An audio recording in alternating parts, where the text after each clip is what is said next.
우리 잠깐 기도합니다. 하나님 감사합니다. 귀한 주일 주셨습니다. 아버지, 주일의 주인은 하나님이십니다. 또한 예수 그리스도십니다. 성령 하나님이십니다. 아버지, 거룩하게 주일을 성수하게 하시고 예레미야 37장 말씀을 통해서 하나님의 음성을 듣고 아버지, 저희들 영이 소생하는 귀한 시간 되도록 하나님께서, 성삼위 하나님께서 이 자리에 좌정하여 주옵소서. 감사드리옵고 예수 그리스도 이름으로 감사하며 기도드렸사옵나이다. 아멘. 우리 할렐루야 샬롬 하고 인사합니다. 할렐루야 샬롬 샬롬 샬롬 샬롬 샬롬. 하나님 사랑합니다. 여러분 주 안에서 사랑합니다. 예, 예레미야 37장 11절에서 21절까지의 말씀이죠. 11절, 갈대아인의 군대가 바로의 군대를 두려워하여 예루살렘에서 떠나네, 이렇게 시작이 됩니다. 예레미야 37장과 38장은 시드기야 왕 시대에 예루살렘이 포위된 중에 되어진 사실입니다, 여러분들. 예. 이 성경이 여러분들 생각하시기에 혹시 그런 분이 혹시 계시나 싶어서 말씀드려요. 아니시겠지만, 예, 역사적인 사실입니다. 그냥 누군가가, 예, 넌픽션으로 상상을 해서 만든 게 아니라 사실입니다. 이것을 믿으시면 하나님의 의에 이르고 구원을 받으리라고 말씀을 하시죠. 여러분들 믿으시죠? 아멘입니다. 시드기야 왕은 하나님의 계획대로 유다 왕에 오른 후에 예레미야 선지자에게 하나님께 대신 기도할 것을 요청을 했어요. 근데 예레미야는 유다 멸망이라는 하나님의 계획을 알고 시드기야의 요청을 거절하고 예루살렘 함락을 선포합니다. 알고 있었으니까. 이로 인해서 예레미야는 방백들에 의해 옥에 갇히게 되죠. 예, 전장 37장에도 내용이 나왔습니다. 예, 시드기야의 처신에 대해서 우리 한번 살펴보죠. 왕에 오르죠. 누구의 뜻대로? 하나님의 뜻대로. 1절, 제가 1절 말씀하면 여러분들이 좀 읽어주시면 좋겠어요. 그러면서 뜻을 한 번 더 새기죠. 요시아의 아들 시드기야가 여호야김의 아들 고니아의 뒤를 이어 왕이 되었으니 이는 바벨론의 느부갓네살 왕이 그를 유다 땅의 왕으로 삼음이었더라, 이렇게 나와 있습니다. 여러분들 기록하는 것도 좋은데 기록하다가 예, 저랑 같이 서로 호흡 맞추는 부분이 자꾸 뚜둥하니 떨어질 때는 기록을 잠시 멈추시고, 네, 같이 나아가셔야 은혜가 됩니다. 요시아의 아들 시드기야는 유다 왕국의 최후의 왕이었어요. 무한 사람이 눈이 두 눈알이 뽑혀가지고 끌려갔다 죽죠. 그는 21살 때 유다의 왕이 되었으나 자기를 왕으로 세운 바벨론의 느부갓네살에게 피살이 됩니다. 왜냐하면 시드기야는 그가 유다 왕이 된 이후로 바벨론에 적대적인 태도를 지었기 때문에 결국은 죽죠. 악한 자들은 눈앞에 되어지는 상황을 목격하고 돌이키지 않는다는 것을 시드기야를 통해서 우리가 알 수가 있는데, 우리 위에 왕을 세우리라. 신명기 17장 4절에 내가 내 하나님 야훼께서 내게 주시는 땅에 이르러 그 땅을 차지하고 거주할 때 만일 우리도 우리 주위의 모든 민족들 같이 우리 위에 왕을 세워야겠다는 생각이 나거든. 15절에 반드시 내 하나님 야훼께서 택하신 자를 내 뒤에 내 위에 왕으로 세울 것이며, 15절 말씀이 중요하죠. 신명기 17장 15절에 내 위에 왕으로 세울 때는 어떻게 하라고요? 하나님께서 택하신 자를, 이렇게 말씀합니다.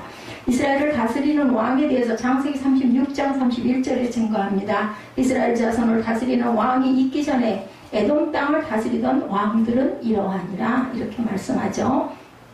그래서 기도를 요청합니다. 시드기야 왕이, 유다 왕 시드기야는 선지자 예레미야에게 기도를 요청하기 위해서 여호갈과 제사장 스바냐를 보냈어요. 3절에 나타나 있습니다. 우리 3절 볼까요? 시드기야 왕이 셀레마의 아들 여호갈과 마세야의 아들 제사장 스바냐를 선지자 예레미야에게 보내 청하되 너는 우리를 위하여 우리 여호와 하나님께 기도하라 하였습니다. 근데 안 들었죠. 그리고 멸망을 선포한다. 왜? 예레미야는 이미 하나님께서 말씀하신 것을 받아서 알고 있었기 때문에, 예수님께서 우리가 믿음의 기도로 심중의 소원을 이룰 때 그것을 얻으리라고, 아랠 때 그것을 얻으리라고 약속하시죠. 근데 우리가 구하기 전에 반드시 기억해야 할 사실이 있습니다. 무엇이든지 구하기만 한다고 모두 응답받는 것은 아닙니다. 아시죠, 여러분들? 정욕으로 쓰려고 잘못 구하는 기도, 아무리 간구해도 절대로 응답을 못 받습니다. 야고보서 4장 3절에 증거하고 있죠. 그리스도인들은 먼저 하나님의 나라와 그 의를 구해야 된다, 이렇게 말씀합니다. 오늘 이렇게 중심 요절들이 잘 나와 있는지 모르겠습니다. 그래서 손이 다시 성하기를 기도하라. 열왕기상 13장 6절에 보면 왕이 하나님의 사람에게 말하여 이르되 청하건대 너는 나를 위하여 내 하나님 야훼께 은혜를 구하여 내 손이 다시 성하게 기도하라. 하나님의 사람이 야훼께 은혜를 구하니 왕의 손이 다시 성하도록 정화와 같이 되니라. 이것은 하나님의 뜻에 부합된 그러한 기도였기 때문에 이렇게 나았습니다. 욥이 너희를 위하여 욥기 42장 8절에 그런즉 너희는 숫소 7과 수량 7을 가지고 내 종 욥에게 가서 너희를 위하여 번제를 드리라. 내 종 욥이 너희를 위하여 기도할 것인즉 내가 그를 기쁘게 받으리니 너희가 우매한 만큼 너에게 갚지 아니하리라. 이는 너희가 나를 가리켜 말한 것이 내 종 욥의 말같이 옳지 못함이라. 옳지 않은 것은 하나님께서 들어주시지 않죠. 바벨론 군대가 예루살렘에서 퇴각을 합니다. 11절에 나타나 있습니다. 오늘 본문 중심의 시작이기도 하죠. 갈대인의 군대가 바로의 군대를 두려워하여 예루살렘에서 떠났다 이렇게 증거되어 있습니다. 유다왕 시드기야는 바벨론 군대가 침공해 오자 애굽의 구원을 요청을 합니다. 함께 어떻게 좀 싸워서 이기게 해달라 이런 그 요청을 하죠. 애굽은 바로는 시드기야의 요청이 있자 즉시 군대를 유다를 향해 출전을 시켰어요. 바로의 군대가 유다를 돕기 위해서 애굽에 나왔다는 소식을 듣는 바벨론 군대는 예루살렘을 에워싼 것을 풉니다. 이것은 애국 군대와 싸우기 위함이었죠. 이러한 사실은 라기스의 편지에도 언급이 되어 있습니다. 내게서 물러갔다라고 호세아 11장 7절에도 증거되어 있고 전쟁의 날이 물러갔다 시편 78편 9절에도 증거되어 있습니다. 예레미야의 예언이 그 다음에 이어지죠. 도움을 주지 못하는 애국 군대다라고 얘기하죠. 절대로 물러가지 아니하리라. 예레미야는 애국 군대가 시데기야의 요청으로 유다를 도려왔지만 도움을 주지 못한 채 본국으로 돌아갈 것이다. 그들이 왔지만 절대로 도움을 못 준다. 잠시 퇴각했던 바벨론 군대는 다시 예루살렘을 침공해서 정복하고 불사를 것이다. 이렇게 8절에 예언이 되어 있습니다. 8절 볼까요? 37장 8절. 갈대아인이 다시 와서 이삭을 쳐서 빼앗아 불사하느니라. 그대로 됐죠? 당시 유다 왕과 백성들은 바벨론 군대가 잠시 퇴각하는 것을 보고 의기가 양양했죠. 이겼다. 이제는 됐다. 살았다. 근데 아니었습니다. 세상에서 신앙을 가기에 가장 힘든 사람은 자기 스스로가 바르다고 생각하는 사람들, 또 착각하는 사람들, 도덕적으로 부끄러운 것이 없다고 자신하는 사람들은 그렇게 하나님을 믿을 필요성을 느끼지 못합니다. 사람이 할 수 있는 건 한계가 있어요. 내가 아무리 열심히 노력하고 애를 써도 내 힘으로 안 되는 것이 있습니다. 그럴 때 하나님을 우리가 의지했을 때 승리를 합니다.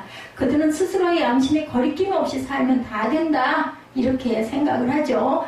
그래서 죄로부터 구원이라는 복음의 내용을 받아들이기를 거부합니다. 그럼 본인에게는 손해예요. 다 물러가 욕을 당케 한다. 시편 40편 14절에 보면 내 생명을 찾아 멸하려 하는 자는 다 수치와 낭패를 당하게 하시며 나의 해를 기뻐하는 자는 물러가 욕을 당하게 하소서. 이렇게 기도하죠. 그들이 놀라 물러갑니다. 에레미야 46장 5절에 야훼의 말씀이니라 내가 먼저 그들의 놀라 물러가며 그들의 용사는 패하여 황급히 도망하여 뒤로 돌아보지 아니하면 어찌미냐 두려움이 그들의 사방에 있음이로다. 이렇게 증거되어 있습니다. 예루살렘은 반드시 함락될 거라고 에레미야가 말했죠. 바벨론 군사들이 예루살렘에 부상자만 남는다 할지라도 그들이 일어서서 이 성을 불사를 것이다. 이렇게 말씀합니다. 왜냐하면 하나님께서는 예루살렘을 함락시킬 것이라고 선포를 이미 하셨기 때문이죠. 누구를 통해서? 예레미야를 통해서. 그러니까 믿으면 구원을 받고 안 믿으면 사망을 합니다. 세상의 모든 일은 참된 힘에 의해서 좌우가 됩니다. 불의와 폭력의 힘이 아니라 하나님의 능력을 가진 자는 결국 승리한다는 것을 본문 말씀에도 보여주죠. 하나님의 능력은 어느 집단의 무력보다 강하고 능력이란 말의 어원이 되는 다이나마이트 이상의 힘을 가지고 있어요. 능력의 어원은 다이나마이트입니다. 물로 원어상으로 그렇게 나와 있습니다. 믿으시면 됩니다. 조사가 된 거니까. 내가 내 성읍들을 무너뜨리겠다. 에스겔 35장 4절입니다. 내가 내 성읍들을 무너뜨리면 내가 황폐하게 되리니 내가 나를 야훼인 줄 알리라. 견고한 성이 무너진다. 미가서 5장 11절에 내 땅의 성읍들을 멸하면 내 모든 견고한 성을 무너뜨리겠다라고 말씀하죠. 에레미야가 체포되어 13절에 보면은 뭐라고 나타나 있습니까? 13절 보죠. 13절 읽어주세요. 베냐민 문에 이른즉 하나님의 손자 요셉 셀레마야 아들이니라 하는 이리야라 하는 이름하는 문지기의 우두머리가 선지자 예레미야를 붙잡아 이르되 내가 갈대를 내가 항복하려 하는도다. 14절에 예레미야가 이르되 거짓이다. 나는 갈대를 내가 항복하려 하지 아니하노라. 이리야가 듣지 아니하고 예레미야를 잡아 고관들에게 끌어가매 고관들이 노여와 예레미야를 때려 서기관과 요나단의 집에 가두었으니 이는 그들이 이 집을 옥으로 삼았다. 결국은 이렇게 해서 체포가 되죠. 체포되는 부분이 13절부터 15절까지 나타납니다. 예, 결박과 환란이 기다린다 그러죠. 사도행전 20장 23절에 오직 성령이 각성해서 내게 증언하여 결박과 환란이 나를 기다린다 하시나 이렇게 말합니다. 쇠사슬로 결박한다고 역대하 36장 1절에 바벨론 왕 느부갓네살이 올라와 그를 치고 그를 쇠사슬로 결박하여 바벨론으로 잡아갑니다. 시드기야를 그렇게 하죠. 6절에 느부갓네살이 또 야훼 전 기구들을 바벨론으로 가져다가 바벨론에 있는 자의 신당에 두었다. 결국 나중에는 고레스 왕의 칙령에 의해서 다 돌려보내죠. 유다 왕과 선지자에 대해서 핍박하는 선지자 12절입니다. 12절 보면 뭐라고 말씀하고 계세요? 예. 예레미야가 베냐민 땅에서 백성 가운데 분깃을 받으려고 예루살렘을 떠나 그리로 가려 합니다. 그래서 결국은 어떻게 돼요? 그렇게 가려고 해가지고 14절에 보니까 예레미야가 이르되 거짓이다 하고 나는 절대로 항복하려고 하는 것이 아니다라고 얘기를 합니다. 그런데 문지기의 두목 이리야는 예레미야를 방백들에게 끌고 가죠. 제가 우리가 함께 읽은 것처럼 방백들은 예레미야를 때리고 난 다음에 서기관 요나단의 집에 가도 거기를 옥으로 씁니다. 근데 그냥 옥으로 쓴 게 아니더라고요. 16절에 보니까 예레미야가 뚜껑 씌운 웅덩이에 들어갔어요. 뚜껑을 씌워서 옛날에 우리나라 옥에 보면 큰 칼 이렇게 씌우는데 칼이 그렇게 생겼더라고요. 나무판이 깨끗해서 동그랗게 구멍이 나가지고 목을 이렇게 집어넣어가지고 열쇠를 딱 잠가놓으면 그 깨끗한 나무대하고 내가 딸려있기 때문에 내가 움직일 수도 없는 아주 그냥 고통스러운 목을 돌리기만 하면 막 여기가 다 베어질 정도로 얼마나 힘들고 답답하고 아프겠어요. 이런데 여기도 예레미야도 이렇게 갇힌 것 같아요. 이것을 펴란 힘은 올바르고 사용되기가 어렵고 폭력이라는 옷을 입음으로 사람들에게 고통을 주게 된 그러한 부분이죠. 자, 하나님을 기쁘시게 하는 데 쓰여지게 하려면 의와 절제가 반드시 동반되어야 한다. 이것을 그렇게 동반이 되지 않으면은 결국은 고통을 받게 된다라는 거죠. 바나바를 핍박하는 장면이 사도행전 13장 50절에 보면 이에 유다인들이 경건한 기후부인들과 그 내시 유력자들을 선동하여 바로와 바나바를 박해하게 하여 그 지역에서 쫓아내죠. 두 사람이 그들을 향하여 발에 티끌을 떨어버리고 이고니온으로 갑니다. 근데 그냥 도저히 안 될 때는 방법이 없어요. 전도가 다 안 될 때는 제자들은 기쁨과 성령이 충만했다 이렇게 나타납니다. 그 핍박하는 부분들이 나타나죠. 시드기야와 예레미야 17절에서 21절에 나타납니다. 예레미야가 톡을 아주 그냥 그 컴컴한 그런 음실에 들어간 지 여러 날 만에 시드기야 왕이 예레미야를 석방하도록 찾아와요. 물어볼 게 있어가지고, 그죠? 그래서 왕궁에서 시드기야는 예레미야를 만나서 하나님으로부터 받은 말씀이 있느냐 물어봅니다. 예레미야를 답답하니까 쫓아왔을 거예요. 이 예레미야는 시드기야가 바벨론 왕의 손에 붙잡히게 될 것이다. 왕에게 당신은 붙잡히게 될 것이다. 이 예레미야는 나를 옥에 가두는 건 부당하다고 항변을 하죠. 들어줍니다. 어찌하여 내게 묻느냐. 요한복음 18장 21절에 어찌하여 내게 묻니. 내가 무슨 말을 하였는지 들은 자들에게 물어보라. 그들이 내가 하던 말을 아느니라 얘기합니다. 이건 누구 얘기예요? 아까 우리 그저 일부 예배 때 눈에 뭐 바르고 진흙 바르고 실로와 물가에서 씻었더니 눈이 씻은 듯 났는데 그날이 무슨 날? 그날이 그죠? 왜 우리가 그 안식일인데 안식일에 일을 했다 해가지고 문제가 돼서 서기관들이 눈 뜬 자를 내려다가 막 그죠? 핍박을 합니다. 그것을 인정을 했다가는 죽음이에요. 그러니까 물어보라고 들은 자들에게 물어봐라. 뭐라고 했는지 이런 이야기가 나타납니다. 더 자세한 것을 알기 위해서 사도행전 23장 20절에 대답하되 유대인들이 공모하기를 그들이 바울에 대하여 더 자세한 것을 묻기 위함이라고 내 일부를 데리고 공회로 내려가기를 당신께 청하자 하였다 이렇게 말합니다. 자유스럽지 못한 선지자가 됐어. 예레미야는 21절에 예레미야가 시드기야에게 요나단의 집 감옥으로 돌려보내지 말아달라고 요청하자 유다왕 시드기야는 그를 시위대 뜰에 두고 매일 떡 한 덩어리씩 먹도록 해줍니다. 죽음은 면하게 되죠. 시드기야가 이렇게 한 이유는 예레미야 말을 인정은 하지만 그에게 자유를 줬다가는 안 되겠다. 나에게 불리한 예언을 하겠다. 이것 때문에 그렇게 죽이지는 못합니다. 하나님 계시니까.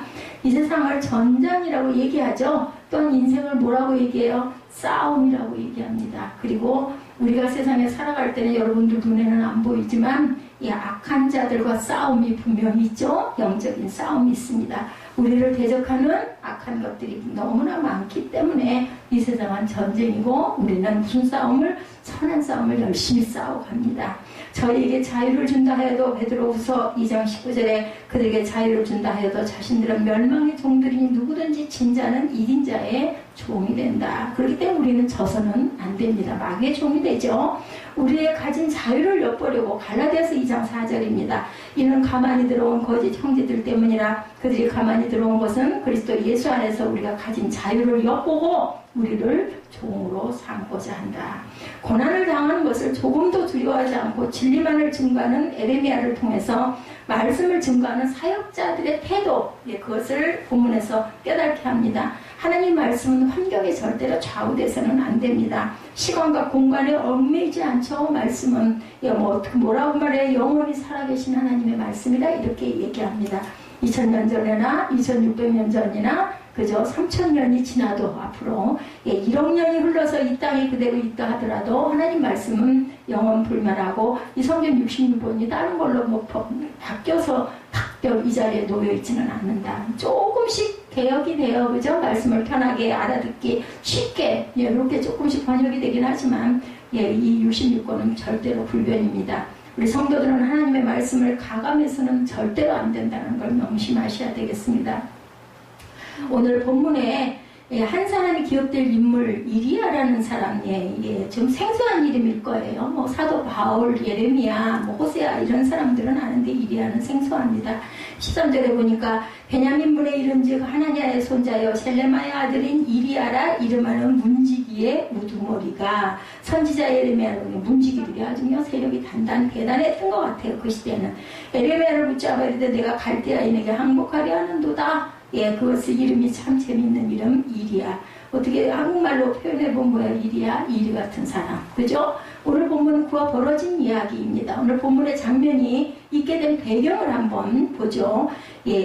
그 당시 국제사회는 애국과 바벨론 양강의 패권을 다투고 있어서 결국 나중에 애국이 패하고 바벨론이 승하고 바벨론 다음에 또 바벨론이 패하고 페르시아가 다시 강세로 페르시아 왕 고레스를 하나님이 세우죠. 순차적으로 하나님께서는 멸망을 시키시기도 하고 그 시대에 필요하면 세워놓기도 하시는 하나님입니다. 그 사이에는 양쪽 눈치 살피라. 그 사이 그 유다는 아주 그 가운데 끼어서 샌드위치가 돼가지고 우리나라도 그랬죠. 일본을 따라갈까 중국을 따라갈까 계속 그런 시절이 있었습니다. 5절에 보니까 바로의 군대가 애굽에서 나오며 예루살렘을 에워쌌던 갈대아인 이 사람들이 바벨론이에요. 이거 끌까요? 추워요?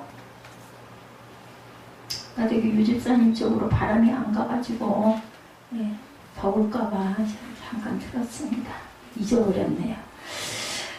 오늘 본문에서 이리야라는 사람 이야기하다가 그쳤죠. 5절에 보면 바로의 군대가 애굽에서 나오며 예루살렘을 에워쌌던 갈대아인 이 사람들이 바벨론인 그 소문을 듣고 예루살렘을 떠났더라. 아마 많은 사람들이 환호를 했겠죠. 그런데 에레미야는 환호하지 않아요. 절대로 돌아갈 리가 없다라는 걸 미리. 우리 영화 그죠?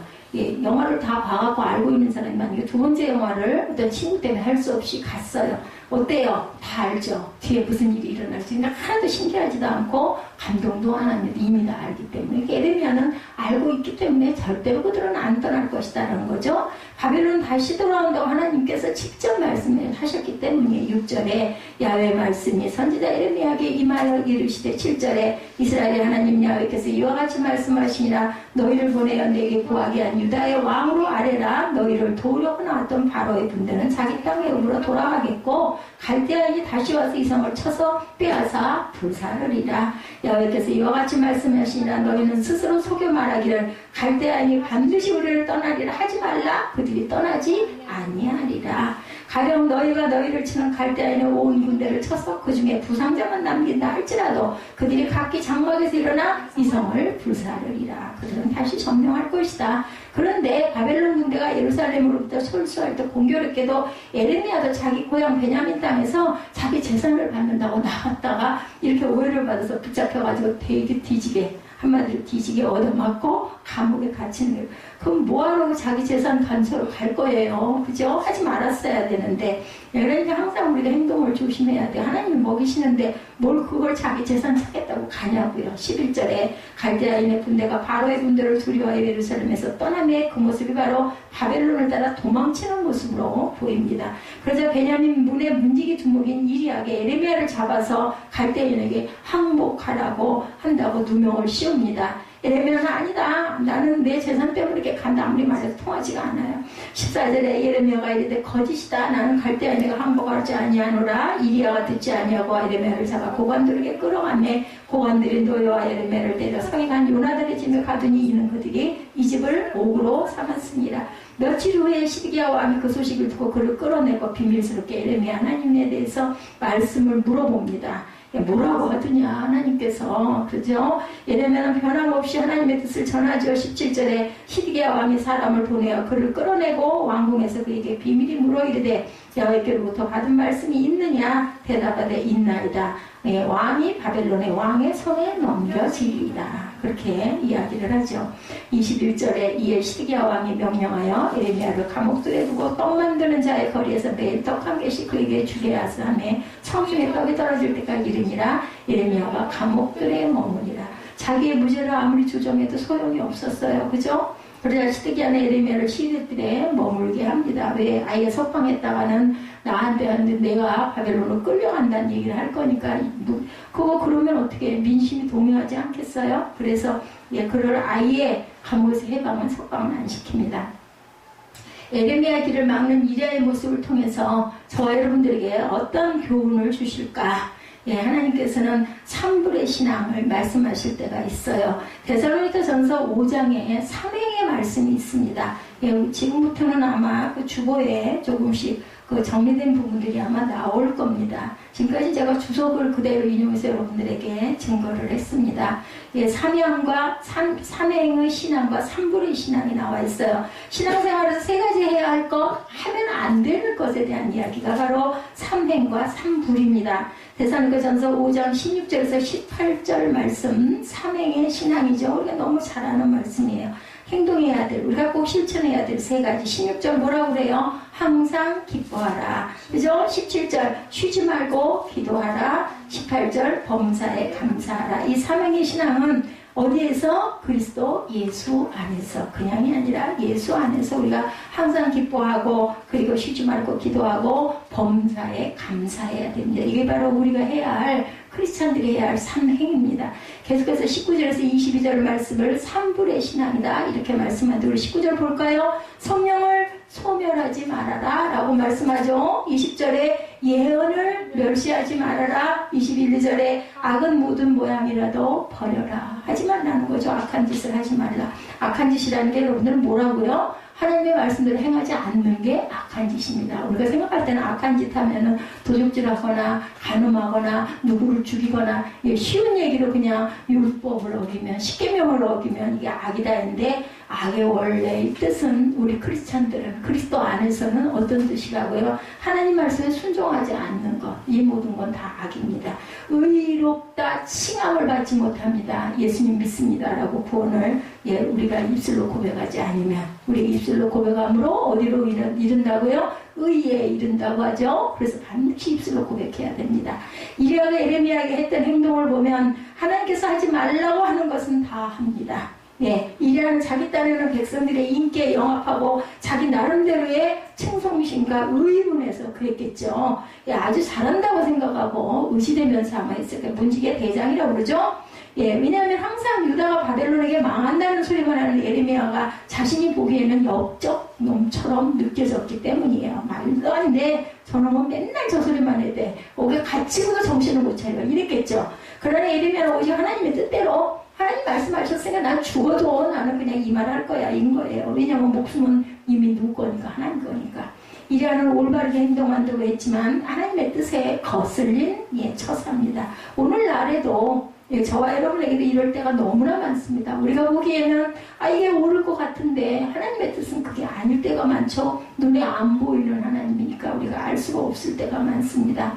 내 생각에는 정말 올바른 행동인데 알고 보면 산불의 신앙을 깨는 행동, 세 가지가 뭐라고 그랬어요? 성령 소멸, 예언 멸시, 악을 계속 따라가는 것. 이 세 가지를 하고 있을 때가 너무나 많다. 저 역시도 그렇습니다. 그랬다가 그냥 아이고 하나님 할 때가 많죠. 첫 번째, 성령을 소멸하지 말아야 된다. 성령님은 아름다운 감동이 넘치시는 분이에요. 그래서 우리가 항상 입술로 고백할 때 뭐라고요? 성령님 인정합니다. 환영합니다.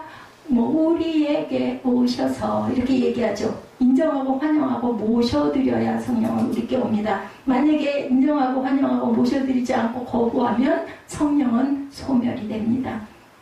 아까 제가 말씀드렸죠. 3주 동안 석 달이라고 그랬나요? 아내가 죽게 생겨가지고 석 달 동안 열심히 기도했더니 성령이 임하셔가지고 성령도 받고 그리고 그죠? 그리고 나서 은혜도 너무 충만하게 받았다. 30년 동안 신앙생활 한 것보다 그 3년 동안 그 석 달 동안 열심히 아내에 위해서 기도한 기간이 훨씬 더 은혜롭다 얘기합니다.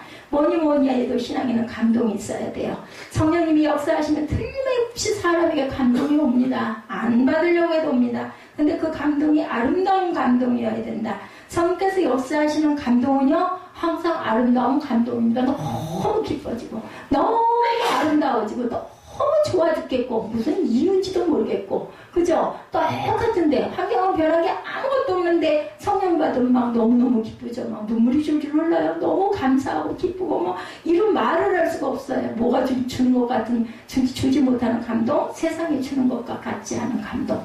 아무리 뭐를 대단한 걸 사도 대단한 걸 먹어도 무슨 집을 사면 몇 달 동안 행복하고 얘기 있죠. 결혼하면 며칠 동안 행복하고 이런 얘기처럼 그런 것과는 비교할 수가 없는 그런 감동. 그 감동이 그냥 한번 성령 받고 나서 내가 죽을 때까지 계속 있으면 좋겠는데 그렇지가 못해요. 그러면 그때를 생각하면서 열심히 기도해야 되죠. 성령 그래서 뭐라 그래요? 성령 충만, 성령 재충만, 충만하면서 우리가 늘 기도하고 찬양하고 어떤 분은 찬양 중에 감동이 와가지고 막 기뻐하면서 성령이 충만해지는 분도 있고 어떤 분들은 기도하면서 성령의 감동이 임해가지고 눈물을 줄줄 쏟으면서 막 방언을 하면서 막 춤을 추면서 막 성령 춤도 있어요. 그래가지고 막 그렇게 춤을 추고 남들이 보면 안 믿는 사람 모르는 사람들이 좀 미쳤지 저게 사람이 제정신이 아니야 이렇게 얘기를 하지만 본인은 너무너무 좋은 거야. 근데 거기에 뭐가 따라야 한다? 절제라는 게 분명히 있어야 합니다.